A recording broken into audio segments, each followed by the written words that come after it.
In contrast, more often than not, people of color in the room will have little difficulty with this exercise. Tend to. Most will identify a host of unique and positive characteristics they associate with their racial identity, characteristics of which they are proud. Most will be able to describe how their racial identity shapes their self-understanding and their relationship with others who identify as part of the same racial group. And now a second exercise. I often will ask my students at Drake what they would think if they saw a group of African American students walking across our campus carrying signs that said, "Black is beautiful." Usually, they tell me, they would interpret this scene as either some sort of statement of pride taking place, maybe a celebration during Black History Month, or maybe a collective protest in response to some sort of injustice. Most students say they would have a positive or at least curious and supportive response to this scene. And then I ask them if they would have a similar response if they encountered a group of white students carrying signs that said, "White is beautiful." And then usually they get really quiet and they go, "Oh, did she just say that out loud?" And they squirm and they shake their heads vigorously. "No, no, Professor Harvey, we would never say that," right? Now, this is kind of an odd response, I point out to them. We run around Drake emphasizing diversity. That's the higher ed version of reconciliation, diversity. If we can't celebrate everyone's diversity, what are we talking about? Now, there's powerful and legitimate precedent for reconciliation and diversity. Reconciliation emerges from Martin Luther King Jr.'s beloved community. How many of you are familiar with that phrase, beloved community? Many of you. Beloved community for King signaled a truly integrated community where people care for and are with one another across lines of difference. Protestants' obsessions with racial reconciliation has to do in part with white liberals having become converted by the civil rights movement, either becoming active themselves in it or as children being captivated by the movement's courage and vision. Liberal and progressive white Protestants, Unitarians, Jewish people, Baptists went south. They bought in, hearts opened to a vision of beloved community. And this vision has had a grip on our hearts in faith spaces ever since. And well, it should. But our two experiments, the ones we just tried a minute ago, expose major gaps in this reconciliation paradigm. Reconciliation implies a need to bring the whole self to the table if we're to be in authentic relationship with other selves.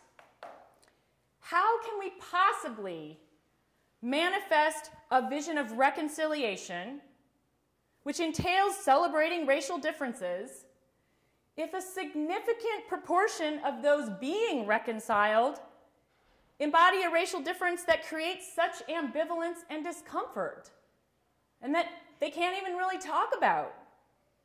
If those parties have no coherent, let alone positive, way to speak clearly about their racial selves, reconciliation is impossible in such a scenario. The reconciliation paradigm rests on the assumption that there's a kind of parallel in the moral, spiritual, cultural constructions of our racial identities, that black and white are different but parallel identities, they're just different. And that all of us embody differences we need to embrace in order to come together in beloved community. But most of us recognize that that assumption completely gets thrown into chaos when we start talking about whiteness, when whiteness enters the room. So we shouldn't be surprised, I don't think, if we've made reconciliation the basic organizing framework through which we talk about race in the church, even if we do it while acknowledging that justice has to be part of the mix.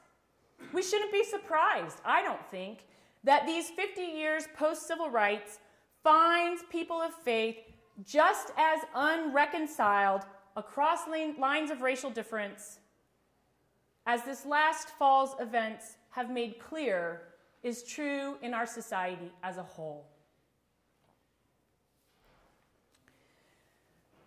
So lest you get too depressed, I want to share with you an undertold story that I find liberative and hopeful, and that I truly believe if we could learn to embrace and claim, as challenging as it might be, might offer us a different future, a way forward. If we want to tell a civil rights story in which working primarily for reconciliation or beloved community, where that's the takeaway point, we have to be willing to say that the civil rights movement ended around 1964. 1964, that's pretty early. Most of us wouldn't say it ended then, right? We would probably say it went through the 60s. So we either have to say that civil rights ended in 1964 because that's when beloved community ceased to be the sort of assumption of the main thing that we should be working for. It ceased, that's the point at which it stopped being an uncontended vision. I'll say more about that in a minute. Or we need to learn to admit that we're going to live with a very whitewashed, literally, version of the civil rights movement. By the mid-1960s, Black Power movements had already begun to express disappointments with the civil rights movement. By the time fires consumed Detroit in 1967, Black Power activists had long been critiquing civil rights analysis of the racial situation in the United States. Riots and fires had consumed Rochester, New York in 1964, triggered, incidentally, by police violence. And organizers there began to say publicly, hey, our problem isn't the right to vote. We don't need that. We have that. It's access to jobs. Black Power activists weren't hostile to the idea that all U.S. Americans should have legal equality. Of course they believed that, but they were very clear that equal rights on paper were not a panacea for the diverse, complex, and specific ways oppression and subjugation impact Black life. They were very clear about that.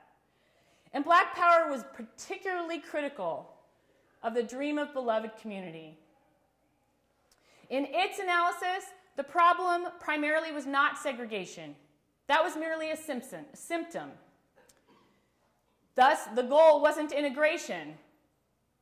The problem was power and systemic white exploitation, and you couldn't get at that by talking about segregation alone. By the mid-1960s, Black Power began to manifest powerfully among Protestant Christians, African-American Protestant Christians. So I want to give 4 small examples which offer a glimpse in this woefully undertold story. One of the most important civil rights groups among Protestants was in the Episcopal Church. The Episcopal Society for Cultural and Racial Unity, they went by the acronym ESCRU, and they accomplished many things. But one of ESCRU's goals was to end all single-race parishes in the Episcopal Church. Now, this made sense. If you believe the most significant problem with single-race parishes is that they are evidence of the problem of segregation, and that's what you're trying to fix, well, you integrate. You work to realize beloved community and make interracial togetherness your goal, right? ESCRU's reconciliation vision could not see the difference between a Black-led, all-Black parish and a white-led, all-white parish. They were the same in their minds. Reconciliation tends to do that. And so ESCRU supported the Episcopal Church in closing down Black parishes that were struggling financially and integrating them instead into white parishes. This was completely consistent with the reconciliation paradigm. By the mid-1960s, Black priests who had been active in ESCRU, helped found ESCRU, ardent supporters of integration, realized what was happening and that ESCRU's advocacy was eroding their power in the denomination. And so by 1968, they had moved out and they founded the Union of Black Clergy and Laity. They left ESCRU altogether. By 1968. Another example comes from the National Council of Churches Commission on Race and Religion. This was a group that had been perceived as effective, quite so, in its first 2 years, really successful in helping get the Civil Rights Act of 1964 passed, and on which black and white Christians had been very active together. But historian James Finley says that by 1965, the National Council of Churches Commission on Race and Religion had lost steam, he says. In part, white laity had quit showing up to support civil rights after 1964. Voting rights had been one thing, but they had much less enthusiasm as the issues became jobs and economic resources. In part, black Christians had been publicly expressing frustration at how white-led the commission was and how it had failed over and over to include blacks in its decision-making. So when Benjamin Peyton was named the first African-American director of the commission in 1965, he began his tenure by announcing this, quote, "The rights which have been couched in law are now being sought in life as practical, social, and economic matters," end quote. This language signaled the move to black power, right? Rights in law, okay, that's been sought, but now we're going to talk about practical life, where the rubber really hits the road. In 1966, Peyton called the African American members of the Commission on Race and Religion to form their own group, and that became the National Committee of Black Churchmen.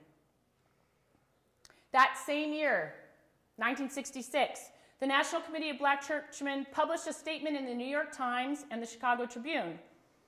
The statement raised concerns about King's strategies. Now we're talking about clergy, keep in mind. These are ordained pastors in the church. They questioned King's strategies, they questioned the commitment of King's white supporters, and they made a theological case for black power. They said black power is consistent with Christian teaching. The more compelling black power became among black Christians in the latter part of the 60s, the more pronounced became the alienation between whites and blacks in the church, because white Christian allies in civil rights utterly rejected black power.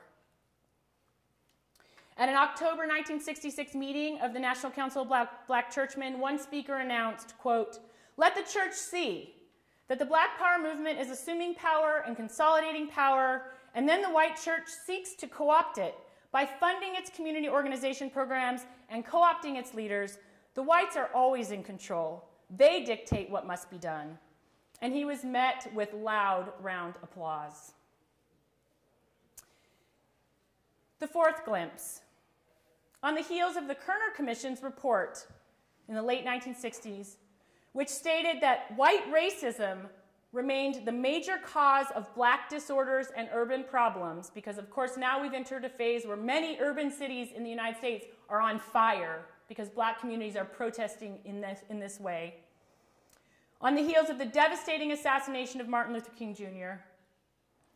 and the disappointing falter of the Poor People's Campaign, which had been intended to help broaden the vision of the civil rights movement, James Forman, with a cadre of grassroots support from different arenas within the black community, interrupted worship at the flagship liberal white church, the Riverside Church in Manhattan, on May 4th, 1969, and he stood up in the middle of worship while the pastor and choir walked out.